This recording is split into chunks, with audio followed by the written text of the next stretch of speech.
Well, hey, good morning. What a great and special day it is here in Cleveland, and thrilled to have the great Joe Haden back in town, and happy for him to start and end his illustrious career here with the Cleveland Browns.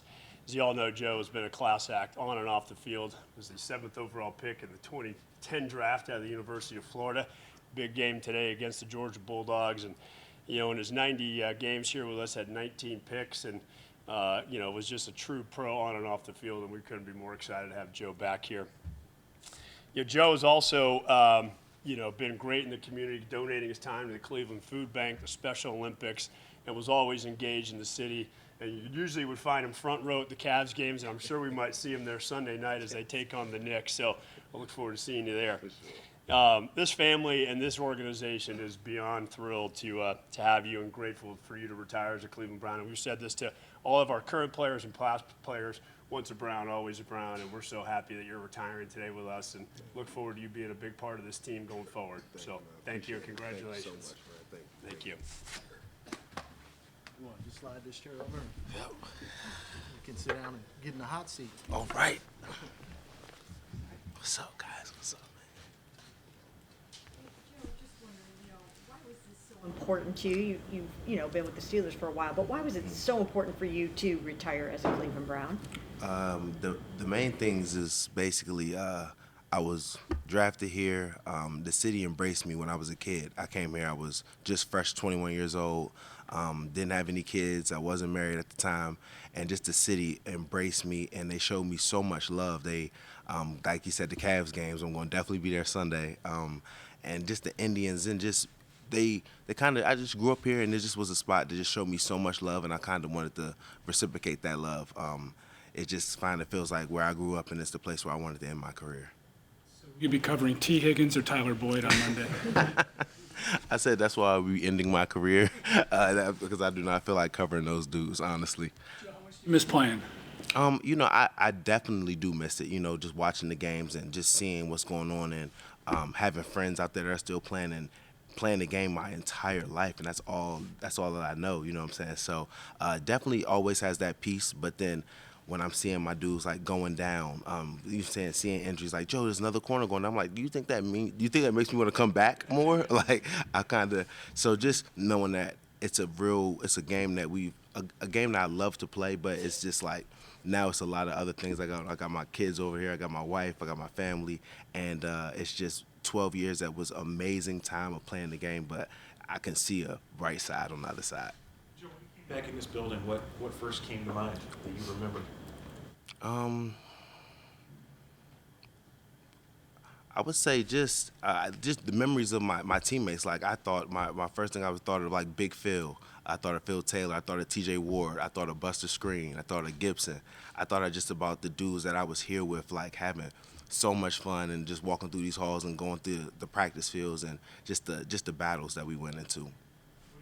Doing post-career, do you have something in mind, or are you just going to kind of kick back and relax for a little bit? I'm doing a little bit of relaxing, a little bit of golfing. I might go pro. Just working on my handicap. Definitely golfing with JR. That's one of my really good friends out there in LA. But I'm doing a little broadcasting. I think that's definitely something that I'm interested in. I have a passion for. I love the game. I want to stay around it. I love talking about it, and I feel like I have a pretty good perspective of what's going on, so I think that'd be something special. You talked about how the city embraced you and how you went to all those Cavs games and baseball games. How did that come about? Like, how did you kind of just jump into being such a big part of this community? I think I was always a big fan of, like, basketball, always a big fan of just sports in general, and then Cleveland loved their team so much, so it was kind of really easy for me to fall into that thing too. And then when Kyrie was drafted and Tristan were drafted, it made it a lot easier when you really have friends on the team that you really want to support and really want them to do well. So it just kind of just rolled on, and now they got Donovan Mitchell. I'm here. I'm ready to go see that. You're one of the few guys that went Browns, Steelers, and Browns. What were those days in Pittsburgh like? Were you ever conflicted being such a Cleveland adoptee? Like, Yeah, it was It was different, you know, especially just from the way that the city loves and embraces their team, and I have no hard feelings. So I think the hardest part was like my first games coming here and getting booed by Cleveland so hard. I was like, you know, it is what it is. I definitely didn't expect to get the loudest cheers, but it just, you know, that was kind of one of the things. Is like it is a business, you know what I'm saying. So I got to kind of do what I got to do, but at the same time, I understand exactly where they were coming from. And not to bring this up, but just to, it is your day. What was it like when you learned they didn't want you anymore here at that time? Oh man, yeah, that was a tough day. Just walking around, a lot of the people that are here now were here during that day, and they were like, Joe, I remember, like it feels like it was yesterday. Like you being back and you just bringing your wife and your kids. Like you got two little boys with you, but.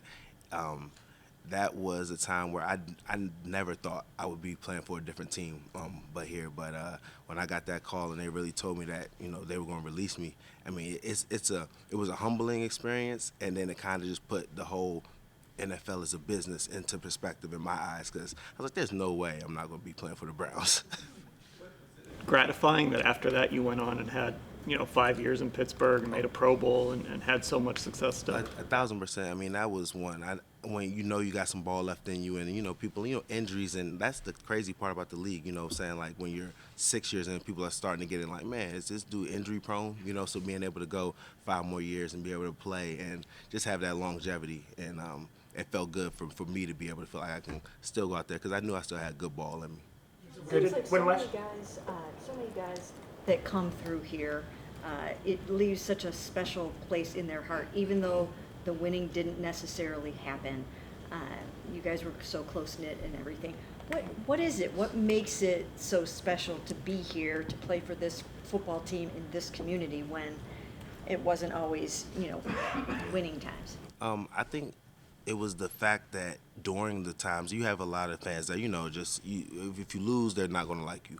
But the understanding of that, the effort that you give, they love the Joe Thomases, they love the Quell Jacksons, the guys that, at the end of the day, even if you aren't winning, you're giving your all, you're trying your best, you're being a professional, you're being professional about your job.